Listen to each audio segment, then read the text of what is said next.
আল্লাহ নবীর বেটি ফাতেমাতুজ জাহরা রাদিয়াল্লাহু তাআলা আনহা রুটিটা সেকবার জন্য উনানের উপরে তুললেন। যেই না উনানের উপরে তুলেছেন, উনানের আগুনটা তপ করে ঠান্ডা হয়ে গেল। ফাতেমাতুজ জাহরা রাদিয়াল্লাহু তাআলা আনহা রুটিটা নামালে, উনানের আগুনটা আবার জ্বালালে। জ্বালানোর পরে রুটিটা আবার তুলে দিলেন, উনানের আগুনটা আবার নিভে গেল। আল্লাহ নবী মিসকি মেরে হেসে ফেললেন। দয়ার নবী বললেন, ও বেটি ফাতেমা, এই রুটিটা তোমার উনানের আগুনে কেন? এই রুটিটা যদি আমার আল্লাহ পাকের আযাবে জাহান্নামের আগুনেও ফেলে দাও, জাহান্নামের আগুনও এই রুটিটা পোড়াতে পারবে না। কেননা এই রুটির উপরে তোমার আব্বাজান বিশ্ব নবীর হাতের ছাপ লেগে আছে।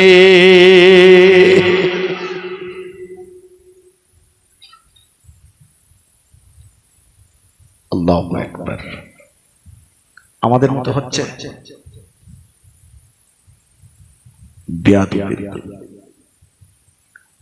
আকীদা একটা মারাত্মক ব্যাপার। আমরা নবীকে ভালোবাসি, তাই বলে নবীকে আল্লাহর আসনে বসাবো না। আমার নবীকে কেউ যদি বড় ভাইয়ের সঙ্গে তুলনা করে, আমরা সেটাও মেনে নেব না। হযরত খালিদ বিন ওলীদ রাদিয়াল্লাহু আনহু রাসূলুল্লাহ সাল্লাল্লাহু আলাইহি ওয়াসাল্লামের কাছে আসলেন। এসে বলছেন, হুজুর, আমি ইসলাম গ্রহণ করার পূর্বে বহু মুসলমানকে শহীদ করে দিয়েছি। হুজুর, আমাকে একটা তাবিজ দেন, যে তাবিজটা ব্যবহার করলে আমি খালিদ বিন ওলীদ কোনো যুদ্ধে পরাজয় বরণ করব না। আল্লাহ রাসূল ওই সময় দাড়ি মোবারক আসলাচ্ছিলেন।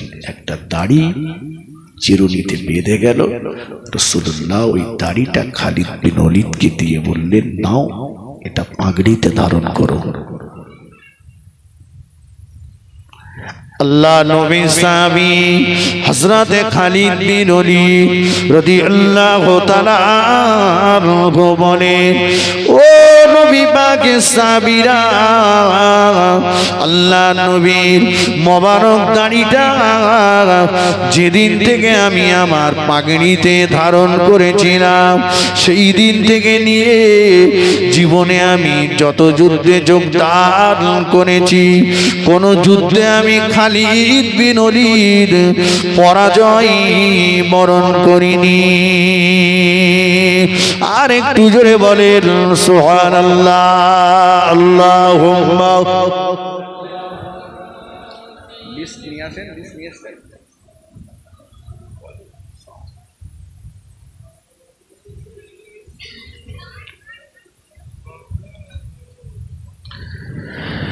নবীর রওজা শরীফ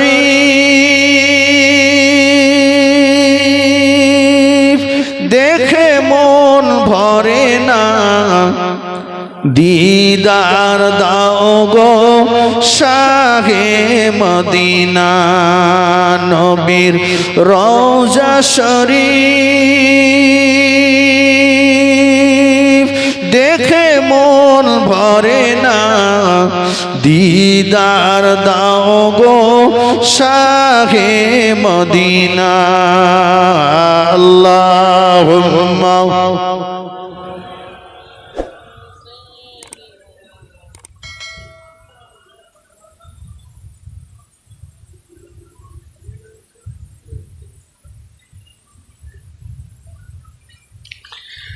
আরশের মেহমান করেছেন আল্লাহ, কত শান কত মান মোর কামলিওয়ালা। ও গো মদিনাওয়ালা, করো করুণা দিদার দাও গো শাহে মদিনা নবীর রওজা শরীফ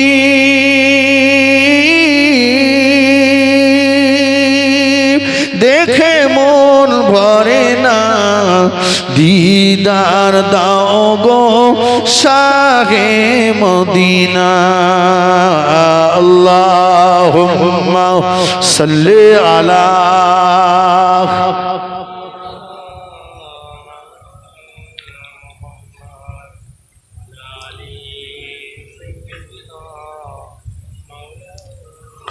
আমার ভাইরা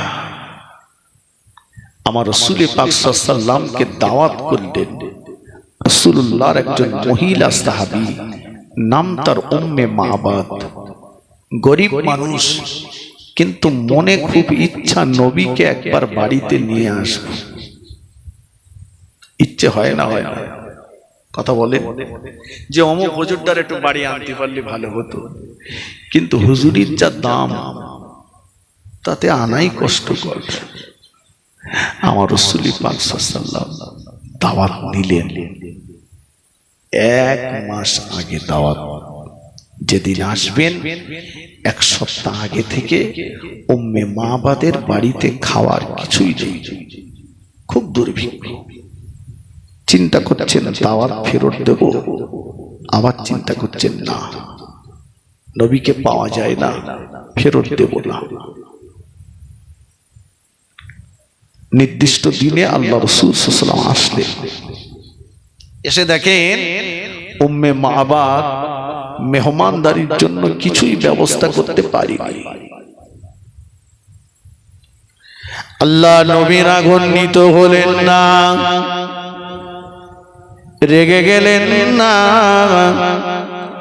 রাসূলুল্লাহ বললেন ও মা উম্মে মাবাদ তোমার বাড়িতে কি 1 লোটা ওযুর পানি হবে উম্মে মাবাদ বললেন জি ইয়া রাসূলুল্লাহ আমার বাড়িতে 1 লোটা ওযুর পানি হবে আল্লাহ নবী বললেন ও মা উম্মে মাবাদ আমাকে 1 লোটা ওযুর পানি দাও উম্মে মাবাদ আমার নবীকে 1 লোটা ওযুর পানি দিলেন রাসূলুল্লাহ ওযুর পানিটা নিয়ে উম্মে মাবাদের বাড়ির উঠানে বসে বসে ওযু করতে লাগলেন আল্লাহ নবীর ওযুর পানিটা গড়িয়ে গড়িয়ে গড়িয়ে গড়িয়ে গড়িয়ে গড়িয়ে উম্মে মাবাদের বাড়ির উঠানে ছিল শুকনো মরা একটা খেজুর গাছ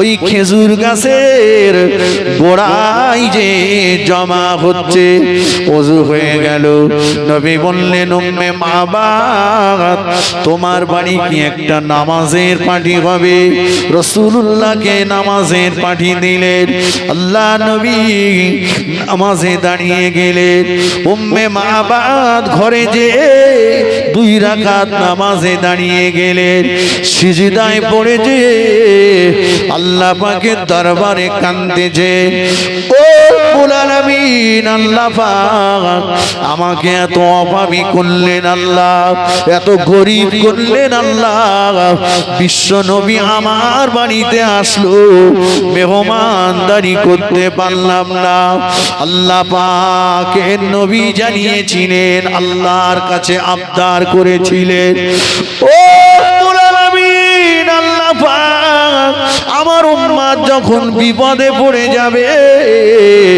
আমার উম্মত যখন কোনো মুসিবতে পড়ে যাবে আমার উম্মত যখন দুঃখের সাগরে হাবুডুবু খাবে কোথায় গেলে কোন জায়গায় গেলে আপনার সঙ্গে দিদার হবে কোন জায়গায় গেলে আপনার সঙ্গে কথা হবে কোথায় গেলে আমার উম্মতের হাসুতটা অতি দ্রুত আল্লাহ আপনি পূরণ করে দেবেন আল্লাহ বলেন হাবিব ও আমার নবী আপনার উম্মতিরা যখন নামাজের পাটিতে দাঁড়িয়ে যাবে, আমি আল্লাহ পাক আমার সঙ্গে ওদের দিদার হয়ে যাবে।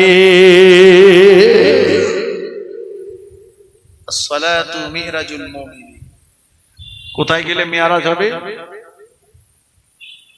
কোথায় গেলে? নামাজে গেলে। ওরে নামাজ মেরাজ হবে কোন রকমের দায় সারতে গেছে নামাজ, না গেলি খারাপ দেখায়, বয়স হয়েছে তাই মসজিদে শুধু ঠুকতেছে। কথা বুঝে ঠুকছে শুধু। এই দেখলাম ঢুকলো, মুহূর্তের মধ্যে বেরোচ্ছে। এর মধ্যে নামাজ কালাম করে আল্লাহুম্মা আমিন। জমি দাও, জায়গা দাও, ঘর দাও, বাড়ি দাও, টাকা দাও, পয়সা দাও, দুনিয়ার মাল সব থেকে সব। যে খোকা এত নামাজ কালাম পড়তেছি, আল্লাহ বিল্লাহ করতেছি, খোকা কিছু তো পাচ্ছি না। আমি চাচা পার্টিতে দাঁড়ানোর দোয়াটা বলো দিন। বলছে ওইটা একটু বড় মতন তো খোকা, ওইটা হয় না। তাই আত্মাহিয়াতটা বলো দিন। বলছে একই ব্যাপার খোকা, বড় মতো বলে হয় না। দোয়া মাসুরা, দোয়া কুনুত বলে খোকা একই ব্যাপার, বড়গুলো হয় না। তো তুমি কিচ্ছু জানো না, ভুয়ো রেশন কার্ডে আর কত মাল তুলবে। তুমি আল্লাহ বিল্লাহ করো মসজিদে, যে আল্লাহ আমার নামাজ কবুল করো, সেসব না বলে খালি মাল চাচ্ছে, কিচ্ছু জানে না, শেখার চেষ্টাও নেই। মসজিদে যে নামাজের পরে একটু ইমাম সাহেবের কাছে বসবে, সবাই নামাজই মন নেই। কখনো 3 রাকাত নামাজ 4 রাকাত হয়ে যাচ্ছে, কখনো 4 রাকাত নামাজ 2 রাকাতে সালাম হয় না, হয় না। লা সালাতা ইল্লা বিহুজুরিল কলব। যে নামাজে মনোযোগ মনোসংযোগ না থাকে, ওই নামাজ আল্লাহর দরবারে কবুল হয় না। এখানে নামাজ পড়তে দাঁড়িয়েছি, মন শখের বাজারে ঘুরে বেড়াচ্ছে। মসজিদে নামাজে দাঁড়িয়েছি, মন বলতেছে বেগুন পটল গুলো তোলার দরকার ছিল, ছেলে গেছে মাতানিটা ঠিক করে দেয় কিনা।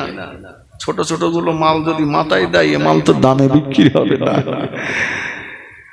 ধান কেটে মসজিদে এসে একটু মেঘ হয়েছে, ও নামাজ পড়তে যাবে, দেখতে আল্লাহ ধান কেটেছি, আজকে পানি দেবে। আল্লাহ নবী সাহাবী হযরত আবু তালহা রাদিয়াল্লাহু আনহু, গরীব মানুষ, উম্মে মাহবাদ গরীব মানুষ, নামাজে দাঁড়িয়েছেন। আবু তালহা রাদিয়াল্লাহু আনহু গরীব মানুষ, কিন্তু 5 ওয়াক্ত নামাজ বাকায়দা জামাতের সঙ্গে পড়তেন। জোরে বলুন, জোরে হবে না? গরীব মানুষ, অনেকটা দূরে হেঁটে হেঁটে নামাজ পড়তে যেতেন, পায়ে হেঁটে হেঁটে। মসজিদে নববী শরীফে আসরের আযান হয়ে গেছে। আবু তালহা বাড়ি থেকে ওযু করলেন, ওযু সেরে নিয়ে বিবিকে বললেন, বিবি নামাজ পড়তে যাচ্ছি।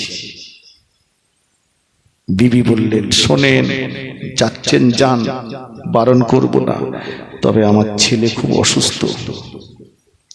আপনার বেটা, আপনার ছেলে খুব অসুস্থ, ছেলেটার খুব জ্বর, নামাজ পড়ে একটু তাড়াতাড়ি বাড়ি আসবেন, যেন দেরি করবেন না। সাহাবা হুজুরদের বিবিরা জানতেন যে এরা মসজিদে গেলে তাড়াতাড়ি কি বলেন ফেরে না। আর আমাদের গিন্নিরা জানে যে এমাল যাচ্ছে যখন খুব বেশিক্ষণ থাকবে না, ও আসলো বলে। জি, বাজারে গেলে বুঝতে পারে যে তাড়াতাড়ি ফেরবে না, এই জিনিস ফেরবে না। ভাই, হুজুর যখনই মসজিদে যেতেন, বাড়ি থেকে ওযু করে মসজিদে যেতেন। যে মানুষটা বাড়ি থেকে ওযু করে মসজিদে রওনা হলো, সে যেন ইহরাম পরে খানায় কাবাতে রওনা হলো। জোরে বলে,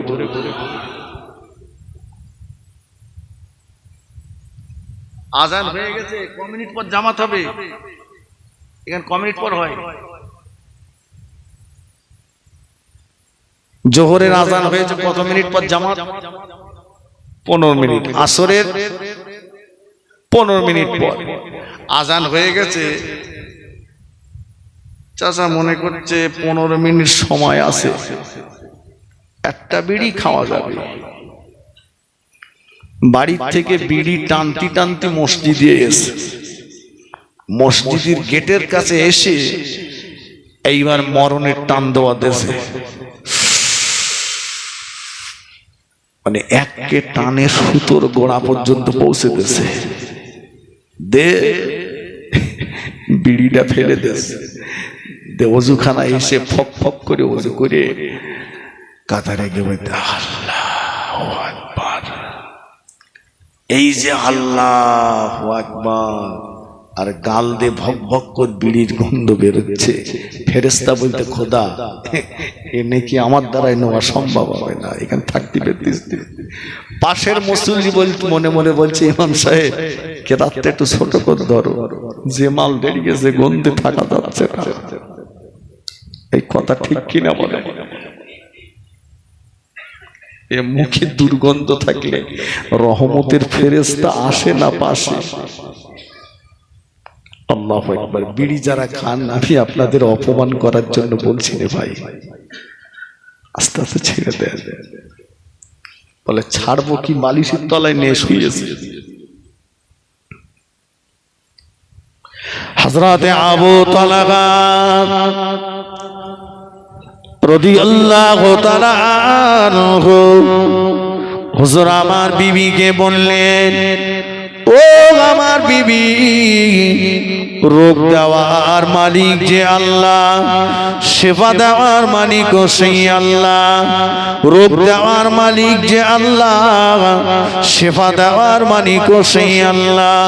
ও বিবি, তুমি আমার সোনার মানিকের দিকে লক্ষ্য রেখো, আমি আল্লাহ পাককে খুশি করতে চলে যাচ্ছি। জোরে বলুন না সুবহানাল্লাহ। মাঝে মাঝে চাচা শুক্রবারের নামাজ পড়ে না, শুক্রবারের নামাজ পড়ে না। চাচা আজকে তোমার জুমায় দেখলুম না, বলে খোকা আধার কার্ডে নাম একটু ভুলে গেছে, তা সে ডেট দিয়েছে খোকা আজকে। আমার নাম খোকা শুকুর আলী, আধার কার্ডে লিখেছে কুকুর আলী। আমি খোকা এই কুকুর আলী কেটে শুকুর আলী হওয়ার জন্য একটু বিডিও অফিসে গেছিলাম, জুমার নামাজটা পড়া হয়নি। জুমার নামাজ ছেড়ে দিচ্ছে, কি সর্বনাশ বলেন দিন। আবু তালহা বলছে আমি যাচ্ছি বিবি, তুমি লক্ষ্য রেখো। আল্লাহ নবী ভীষণে ইক্তেদা করে আসরের নামাজ আদায় করলেন।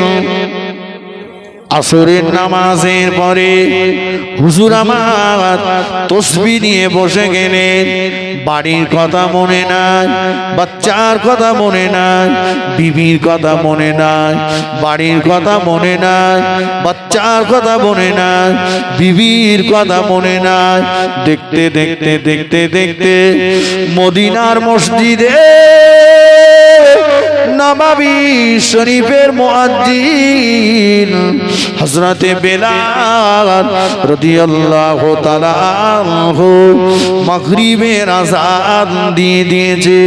আবু তালহা রাদিয়াল্লাহু তাআলা আনহু আল্লাহ নবীর পিছনে ইক্তেদা করে মাগরিবের নামাজ আদায় করলে। মাগরিবের নামাজের পরে হুজুর আমার আওয়াবিনের নামাজ পড়লেন। আওয়াবিনের নামাজের পরে হুজুর আমার কোরআন শরীফ তেলাওয়াতে মশগুল হয়ে গেলে। বাড়ির কথা মনে নাই, বাচ্চার কথা মনে নাই। দেখতে দেখতে দেখতে দেখতে মদিনার মসজিদে নববী শরীফে এশার আযান হয়ে গিয়েছে। আবু তালহা রাদিয়াল্লাহু তাআলা আনহু আল্লাহ নবী পিছনে ইক্তেদা করে এশার নামাজ আদায় করে নিলেন। এশার নামাজের পরে হুজুর আমার বাড়ির দিকে রওনা হয়ে গেলেন। গিয়েছিলেন কখন? আসরে। আর ফিরছেন কখন? এশায়। যাওয়ার সময় বিবি বলেছিল ছেলের জ্বর। আচ্ছা, আমরা যদি এরকম একটা কেরামতি দেখাই মসজিদে যেয়ে আসরে যেয়ে আর এশায় ফিরি, গিন্নি যদি বলে আজকে বাজার করার কথা, একটু সকাল সকাল বাড়ি এসো, বাজারটা হলো না, সংসারে স্বামী স্ত্রী মিল থাকবে? এখানকার মাশাআল্লাহ সব সুন্দর পরিবেশ, এখানে খুব ভালো মিল থাকবে, কারণ এরা সব দেখে দেখে সব ভালো জিনিসই ঘরে এনেছে। মাশাআল্লাহ থাকবে।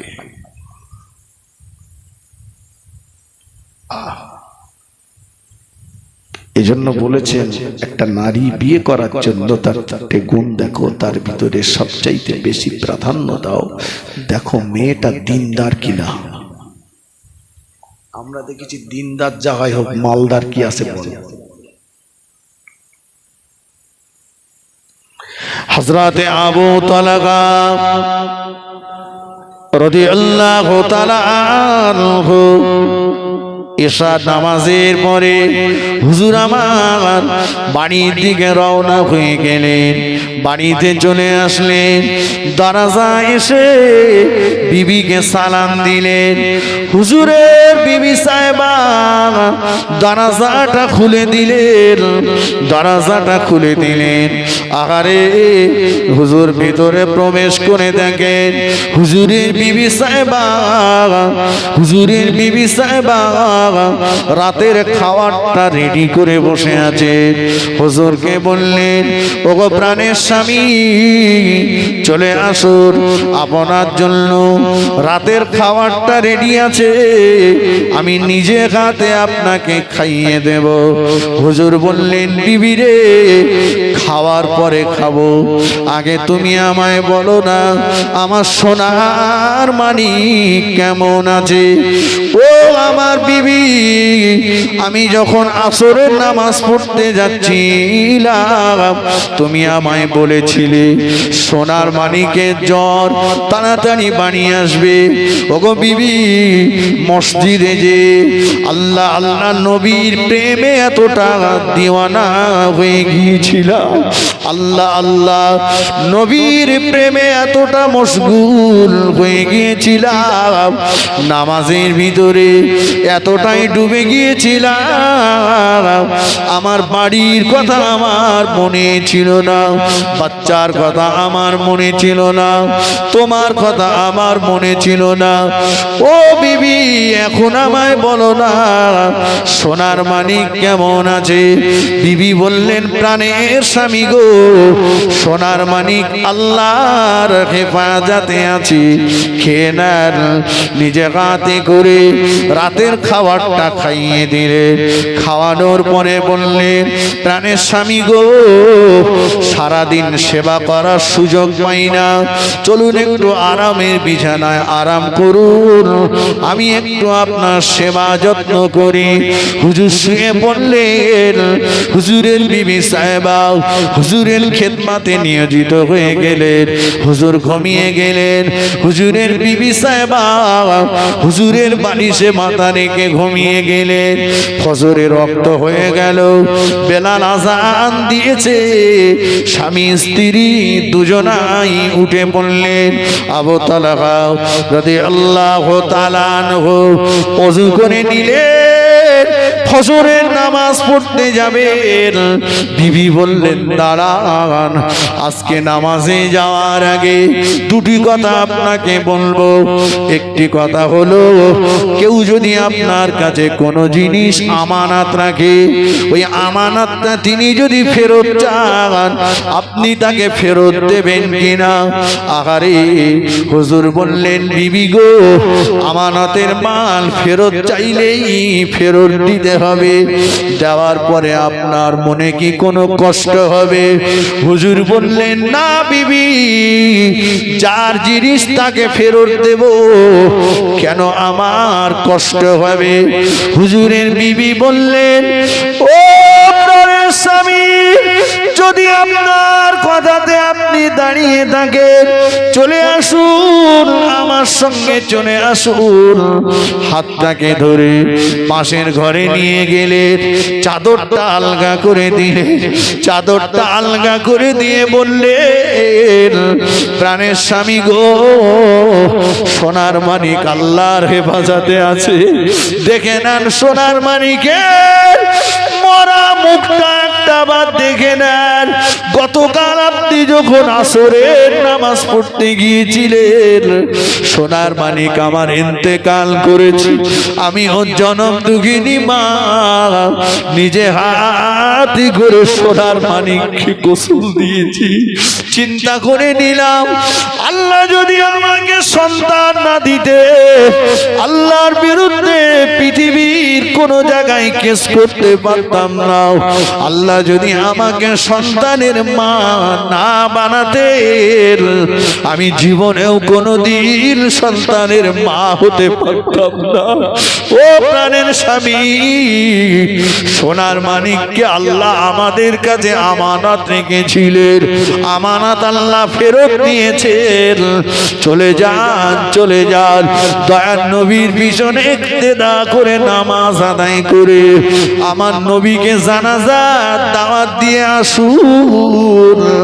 আমার নবী যেন এসে আমার সোনার মানিকের জানাজা পড়ে। আমার নবী যদি এসে সোনার মানিকের জানাজা পড়ে, আমিও জনম দুঃখিনী মা বড় খুশি হয়ে যাব। হুজুরের চোখ দিয়ে টপ টপ করে পানির টোটা গড়িয়ে যায়।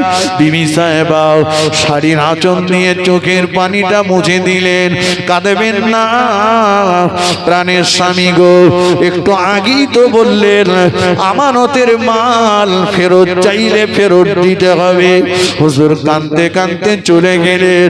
আল্লাহ নবীর পিছনে ইক্তেদা করে ফজরের নামাজ আদায় করলেন।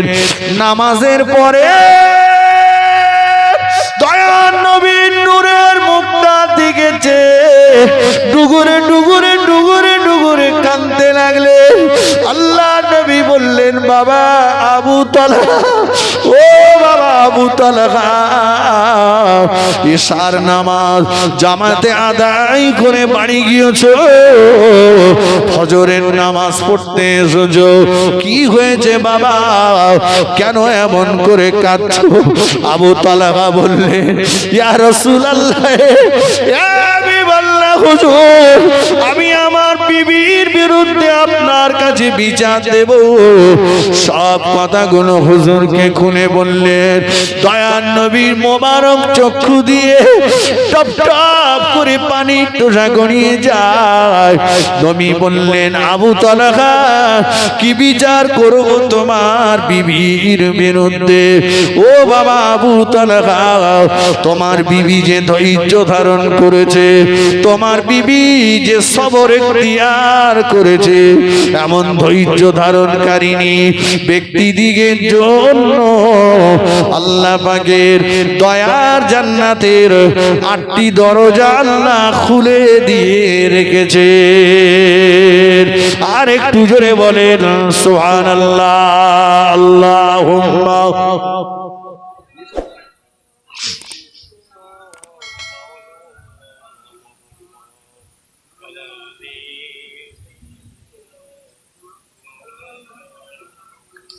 খুব মোহাব্বতে আল্লাহুম্মা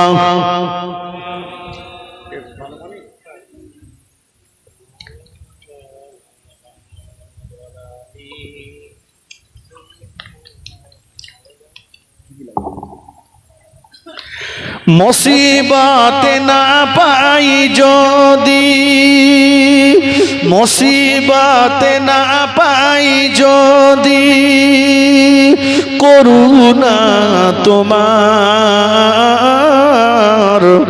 কবরে হাসরে কি হবে আমার, কবরে হাসরে কি হবে আমার। আল্লাহুম্মা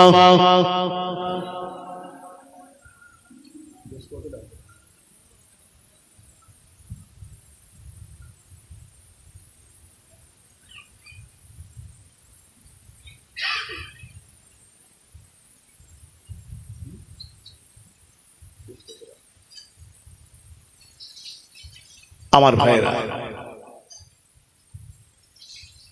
যা কিছু দিয়েছেন আল্লাহ দিয়েছেন, আল্লাহ আমাদের কাছে মূল মালিক হচ্ছেন আল্লাহ, আমরা হচ্ছি ভোগ দখলদার, ঠিক কিনা? জি ভাইরা আমার, আগামী বছরে এ মাহফিল হবে না এ বছর পর্যন্ত শেষ থাকবে, কি বলেন আপনারা? হবে ইনশাআল্লাহ? বলেন ইনশাআল্লাহ। এবছর তাবারুক কি হয়েছে? জি বাবা, আগামী বছরে এই মাহফিলের জন্য এতগুলো আমার সোনার ভাইরা এরা বসে আছে, একজন ভাই বলতে পারবেন আগামী বছরে 10 কেজি গোশত দেবেন তাবারুকের জন্য? একলা 10 কেজি দিতে পারবেন? এরকম মনটা, অন্তরটা, কলিজাটা আল্লাহ বড় করেছে। আমি গুনাহগার, একটু দোয়া করে যাই। পারবেন? একজন 10 কেজি গোশত দিতে পারবেন আগামী বছরে মাহফিলের জন্য, তাবারুকের জন্য? কে আছে? একজন ভাই। আমি জানি অল্প চাইলে তো দেবেন, কিন্তু আল্লাহ পাক অন্তরটা কার বড় করেছেন। 1 বছর বাঁচবো গ্যারান্টি নেই, আমি দোয়া করে যাই আল্লাহ পাক যেন নিজে হাতে আপনাকে এই দানটা দেওয়ার ক্ষমতা দেন, আল্লাহ আপনার হায়াতে বরকত দেন। কে আছেন বলেন? 10 কেজি গোশত একজন দিতে পারবেন? একটা ভাই হবে, একজন হবে। যে কম বললে তো দেবেন জানি, কিন্তু 10 কেজি একটু আশা করে বললাম, একজন পারবেন না? এতগুলো ভাইয়ের ভিতরে, এতগুলো ভাইয়ের ভিতরে 10 কেজি দেওয়ার মতো ক্ষমতা একজনের হবে না?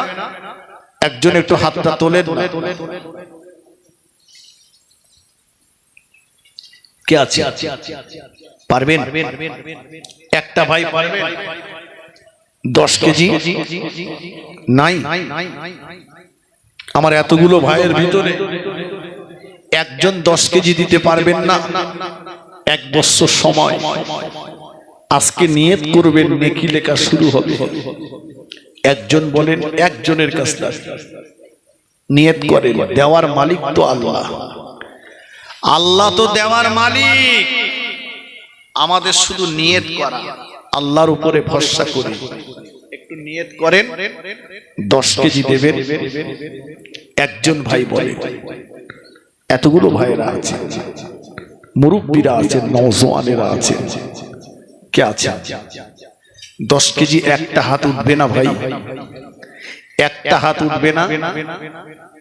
আশা করে বললাম একজন তুলতে পারবেন না 10 কেজি? 1 বছর ধরে দিতে পারবেন না? 1 বছরে যদি মনে হয় একবার, দুবার, 3 বারে দেবো, 1 বছর ভিতরে কমিটি ভাইদের কাছ থেকে দিয়ে দেবেন। একজন বলেন 10 কেজি গোশতের দাম দেবেন? 10 কেজি একটা ভাই হবে না? কি গো, এতগুলো ভাইয়ের ভিতরে একজন নাই?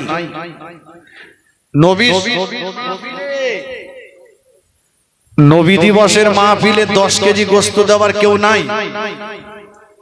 যে হবে না? একজন পারবেন না? আমি গুনাহগার, একটু দোয়া করে যাই। কে আছে? একজন হয় না? হবে না একজন বাবা, যুবক ভাইয়েরা নাই, একটা হবে না, একটা একটা চেয়েছি। এতগুলো ভাইয়ের ভিতরে একজনের কাছে দাবি করেছি, বিশ্ব নবীর মহাব্বতে তোমার আব্বা মা, দাদু দাদিমা, নানা নানি যারা কবরে, তাদের রুহের মাগফিরাতের জন্য 10 কেজি গোশত দেবা। পারবে না? পারবেন না? 5 কেজি দেবেন বলে, 5 কেজি দেবেন, কে আছেন বলে? 5 কেজি গোশত দেবেন। কি গো, আগামী বছরে 5 কেজি গোশত কে দেবে বলে?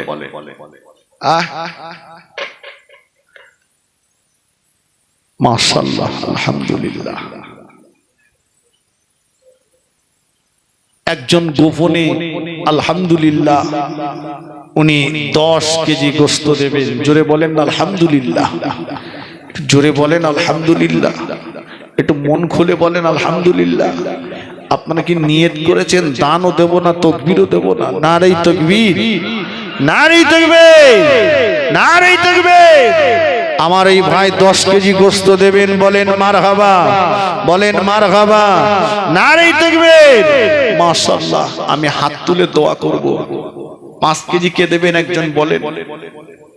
একজন 5 কেজি গোশত দেন। 5 কেজি গোশত, একটা ভাই হাত তোলেন, 5 কেজি গোশত দেবেন।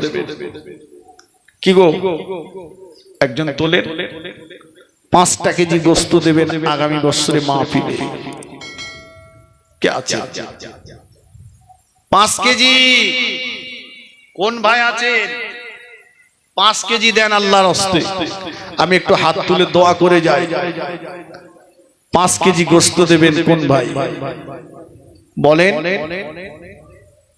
হাত তোলেন। 5 কেজি গোশত দেবেন আল্লাহর হস্তে। 5 কেজি, তাড়াতাড়ি বলেন বাবা, তাড়াতাড়ি বলেন। 5 কেজি গোশত দেবেন, একটু নামটা বলে দেন যে আগামী বছরে মাহফিলে আমি 5 কেজি গোশত দেব। কে আছে? 5 কেজি দেন, তাড়াতাড়ি বলুন। এতগুলো ভাইয়েরা আশেপাশে আমার মা বোনেরা রয়েছে, কমিটি ভাইয়েরা একটু মা বোনদের কাছে যান। 5 কেজি, 5 কেজি। একজন গোপনে 5 কেজি গোশত দেবে। জোরে বলেন আলহামদুলিল্লাহ, জোরে বলেন আলহামদুলিল্লাহ, জোরে বলেন নারে তাকবীর, নারে তাকবীর। মাশাআল্লাহ, আমার মুস্তাকিম সর্দার ভাই 5 কেজি গোশত দেবে। জোরে বলেন আলহামদুলিল্লাহ, জোরে বলেন নারে তাকবীর, নারে তাকবীর, নারে তাকবীর। মাশাআল্লাহ, আলহামদুলিল্লাহ। কত কেজি হলো? 20 কেজি হয়েছে। আর 10 কেজি হোক, আর 10 কেজি হোক বলেন। আর 5 কেজি গোশত একজন দিতে পারবেন? একজন আর 5 কেজি গোশত দিতে পারবেন? আল্লাহর রাস্তায় একটু নিয়ত করেন, আমি একটু হাত তুলে দোয়া করে যাই। 5 কেজি গোশত, চোখ দুটো বন্ধ করে দেখেন, পাশের মানুষটাকে দেখতে পাবেন। সব ফেলে রেখে কবরে চলে যেতে হবে কাফনের কাপড়টুকু নিয়ে। আগামী বছরে বেঁচে থাকবো গ্যারান্টি নাই। গাড়ি এসে গেছে, মসজিদের কোণে অপেক্ষা করছে খাটিয়া। আমাদের কান নাম মাইকে আগে ঘোষণা হবে, আমরা কেউ জানি না। কথা ঠিক কিনা বলে? এই নবী দিবসের মাহফিলে বসে নিয়ত করেন যে আগামী বছরে আল্লাহ যেন আমার হায়াত দেন, আমি 5 কেজি গোশত দেবো। একজন হাত তোলে, 5 কেজি নিয়ত করেন। মরে গেলে তো সব ফেলে রেখে চলে যেতে হবে। 5টা কেজি একটু নিয়ত করে নেন যে আমি 5 কেজি দেবো ইনশাল্লাহ। আল্লাহ আমার হায়াতে রাখলে আমি 5 কেজি গোশত দেবো। কত মানুষ চলে গেল, 5 কেজি বলেন। 5 কেজি 5 কেজি গোস্ত কি গো বাবাজি হবে না? যুবক ভাইরা আমার মায়েরা বোনেরা হবে না 5 কেজি গোস্ত দেওয়ার মতো? আমার মা বোনদের থেকে এমন কোন মা কোন বোন আছেন 5 কেজি গোস্ত দেবে? বলে 5 কেজি যে হবে না? কেউ নাই? মাশাআল্লাহ।